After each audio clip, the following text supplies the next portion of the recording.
Grade A ధాన్యానికి 2389 రూపాయలంటూ అగో grade ఏనట. Grade A పండించిన రైతులకట ఇన్నరా 2389 రూపాయలు ఇస్తారట. తెలంగాణ రైతులకు పెరిగిన మద్దతు ధర పెంచిండట. మద్దతు ధర మరి మద్దతు ధర పెరిగితే అందరికీ పెరుగుతుందా? Only grade A ధాన్యానిక? అదొక్కసారి కూడా చెప్పాలి. ఇగో ఒకసారి చూద్దాం. రబీలో 90 లక్షల మెట్రిక్ టన్నుల ధాన్యం కొనుగోలు చేస్తాం. 54.48 లక్షల ఎకరాల్లో 152.03 లక్షల మెట్రిక్ టన్నుల అంచనా. రాష్ట్ర వ్యాప్తంగా 8251 ధాన్యం కొనుగోలు కేంద్రాలు.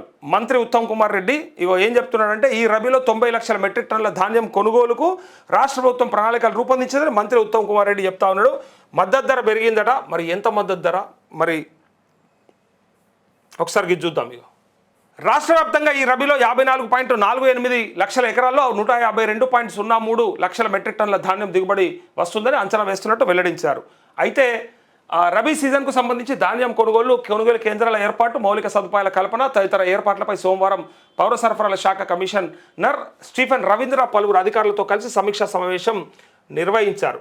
అయితే ఈ సందర్భంగా మంత్రి ఉత్తమ్ కుమార్ రెడ్డి మాట్లాడుతూ 2025-26 రబీతో ఉత్పత్తి అయిన ధాన్యం దిగుబడిలో వ్యవసాయ రంగ చరిత్రలో ముందన్నడు లేని తీరులో 90 లక్షల మెట్రిక్ టన్నుల ధాన్యం కొనుగోలుకై సమగ్రమైన కార్యాచరణ రూపొందించామన్నారు. అందులో 60 లక్షల మెట్రిక్ టన్నుల దొడ్డు రకం, 30 లక్షల మెట్రిక్ టన్నుల ధాన్యం సన్నాలు ఉంటాయన్నారు. ధాన్యం కొనుగోలులో రైతాంగానికి ఎక్కడ అవాంతరాలు ఎదురు కాకుండా ఉండేందుకు ధాన్యం ఉత్పత్తికి తగినట్లుగానే రాష్ట్ర వ్యాప్తంగా 8251 కొనుగోలు కేంద్రాలు ప్రారంభించినట్టు వెల్లడించారు. అయితే కొనుగోలు కేంద్రాల్లో ఆధునిక పరిజ్ఞానం అట. ఇక చూడండి ఒకసారి. దానికి తోడు కొనుగోలు కేంద్రాల్లో ఆధునిక పరిజ్ఞానాన్ని అందుబాటులోకి తెలిపినట్లు తెలిపారు. కొనుగోలు చేసిన ధాన్యానికి కేంద్ర ప్రభుత్వం నిర్ణయానుసారంగా మద్దతు ధర చెల్లించేందుకు ఇక ఒక్కసారి చూడండి. ఇక ప్రభుత్వం నిర్ణయం తీసుకుందన్నారు.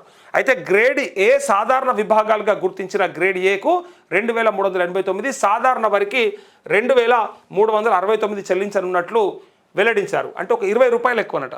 ఇది గ్రేడ్ ఏకి అయితే 2389 రూపీస్, సాధారణ వరకు అంటే కొంచెం దానిగా బి గ్రేడ్ అంటారా ఇంకా ఏ గ్రేడ్ అంటారా తెలియదు, కానీ అది ఏ ఏమో 2389. ఇక్కడ సాధారణ గ్రేడ్కి వచ్చేసి బి గ్రేడ్కి 2369 చెల్లించినట్లు వెల్లడించారు.